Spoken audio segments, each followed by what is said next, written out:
வணக்கம். இது people English series. இந்த வீடியோல நம்ம பியாண்ட் என்ற ப்ரெப்போசிஷன் பத்தி தெரிஞ்சுக்க போறோம். பொதுவா சென்டென்ஸ் மேக்கிங்க்கு நீங்க பேசுறதா இருக்கட்டும், எழுதுறதா இருக்கட்டும், ரொம்ப பேசிக்கா ஒரு சென்டென்ஸ மேக் பண்றதுக்கு நமக்கு டென்சஸ் தெரிஞ்சிருக்கணும். அடுத்தது ப்ரெப்போசிஷன்ஸ் தெரிஞ்சிருக்கணும்.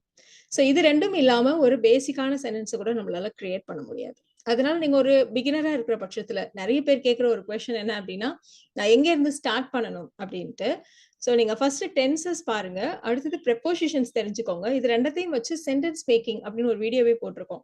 அதை பேஸ் பண்ணி சின்ன சின்ன சென்டென்சஸ் ஃபர்ஸ்ட் ஃப்ரேம் பண்ணுங்க. அப்படியே உங்களுடைய இங்கிலீஷ நீங்க அப்படியே டெவலப் பண்ண ஆரம்பிக்கலாம். ஸோ இதுதான் பேசிக். ஸோ அதனால நீங்க ப்ரெப்போசிஷன்ஸ் தெரிஞ்சுக்க வேண்டியது ரொம்ப important.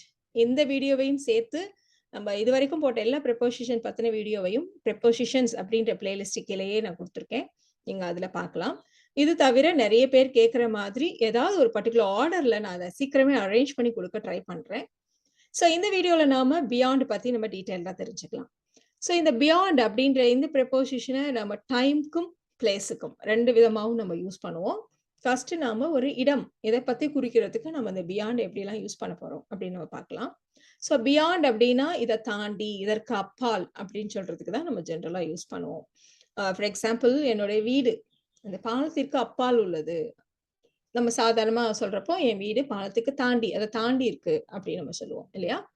So my house is beyond the bridge.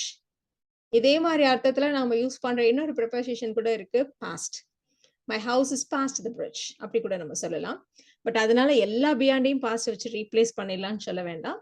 இந்த மாதிரி டைம் அண்ட் பிளேஸ பத்தி சொல்றப்ப மட்டும், வெரி பேசிக்ல மட்டும் நாம இந்த மாதிரி யூஸ் பண்ணுவோம். இத தாண்டி பியாண்ட் எப்படிலாம் யூஸ் பண்ணலான்றதையும் நான் இங்க லிஸ்ட்ல குடுத்துருக்கேன்.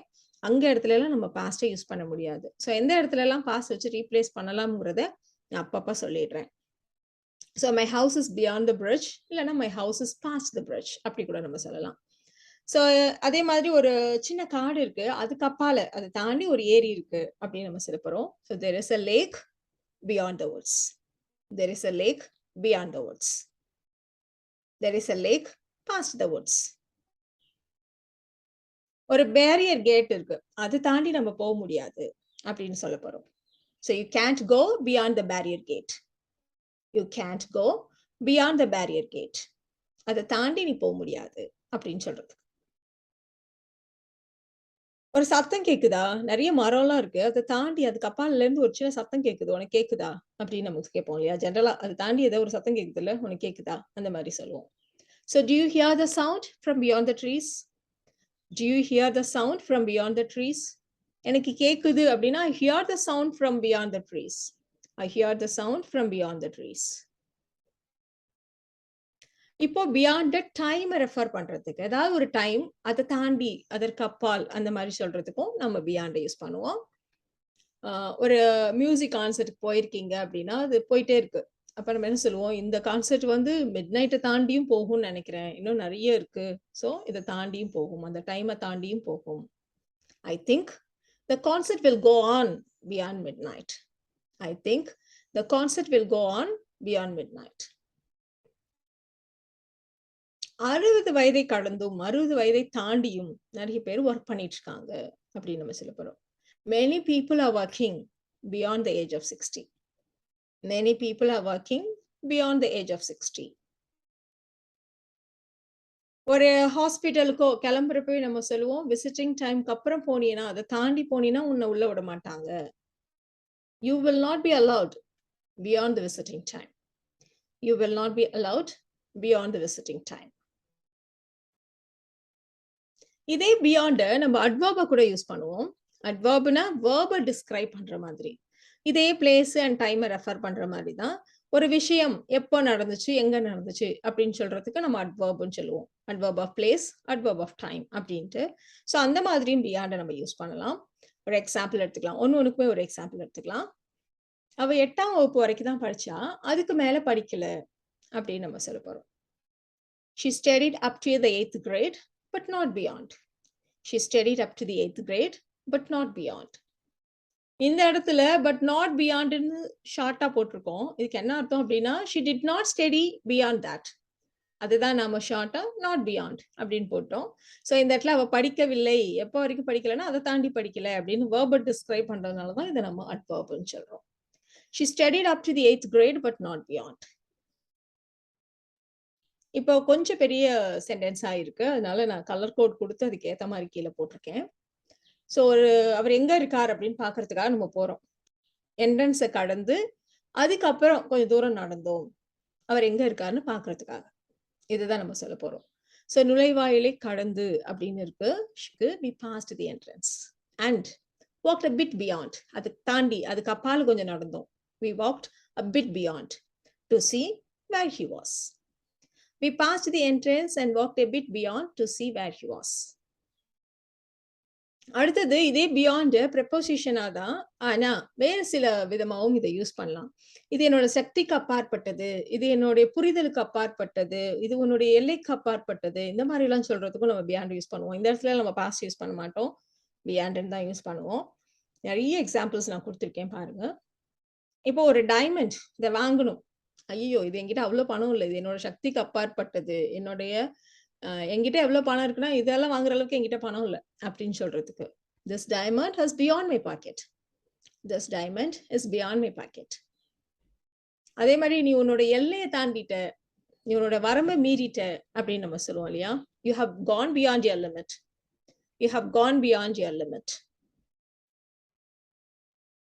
கடவுள் மாதிரியான சில விஷயங்கள பத்தி சொல்றப்போ, இதெல்லாம் மனுஷனால புரிஞ்சுக்க முடியாத விஷயம். அவனாளுடைய புரிதலுக்கு, அவனுடைய நாலேட்ஜ்க்கு அப்பாற்பட்டது இது அப்படின்னு நம்ம சொல்லுவோம். சோ அத மாதிரி சொல்றதுக்கு it is beyond the bounds of human knowledge. It is beyond the bounds of human knowledge. மனுஷனால எவ்ளோ உணர முடியுமோ, அத தாண்டின விஷயம் இது அப்படின்னு சொல்றதுக்கு.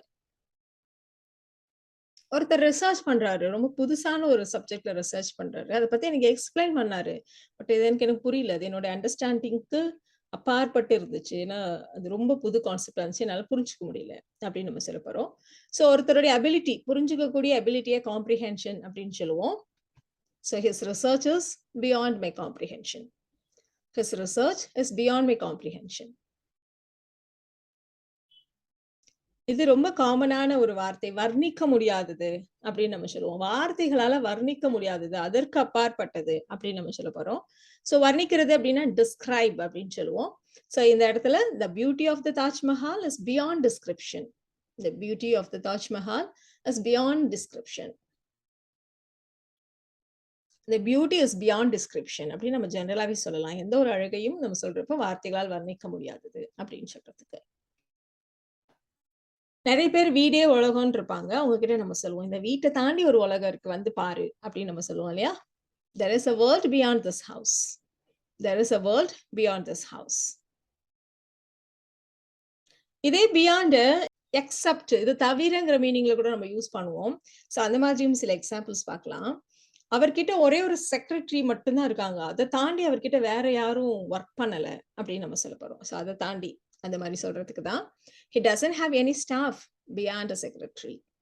He has no staff beyond a secretary அப்படி நம்ம சொல்லுவோம். அவங்களுக்கு இத தவிர, இத தாண்டி அவங்களுக்கு வேற வருமானம் இல்ல அப்படின்னு நம்ம சொல்லப் போறோம். ரொம்ப ஜெனரலான ஒரு டயலாக் இல்லையா? She has no other income beyond what she earns from the grow. இந்த தோப்புல இருந்து இதுல வர்றத வித்து தான் அவங்க ஏதோ ஓட்டிட்டு இருக்காங்க. இத தவிர அவங்களுக்கு வேற இன்கம் இல்ல அப்படின்னு சொல்லப் போறோம். She has no other income beyond what she earns from the grow. இல்லன்னா இந்த வீட்டு வருமானத்தை தவிர, இந்த வீட்டு வாடகை தவிர அவங்களுக்கு வேற வருமானம் இல்ல. She has no other income beyond what she earns from the rent. அப்படி எல்லாம் நம்ம சொல்லலாம். ஒருத்தவங்களோட ரிலேஷன்ஷிப் பத்தி பேசுவோம். அது ஃப்ரெண்ட்ஷிப் தான். அத தாண்டி வேற எதுவும் இல்ல. There is nothing beyond friendship. There is nothing beyond friendship. So இந்த வீடியோல நாம பியாண்ட் என்ற ப்ரெபோசிஷனை எப்படி எல்லாம் யூஸ் பண்ணலாம் அப்படின்றத தெரிஞ்சுக்கிட்டோம். இந்த வீடியோ உங்களுக்கு யூஸ்ஃபுல்லா இருக்கும்னு நினைக்கிறேன். Thank you so much.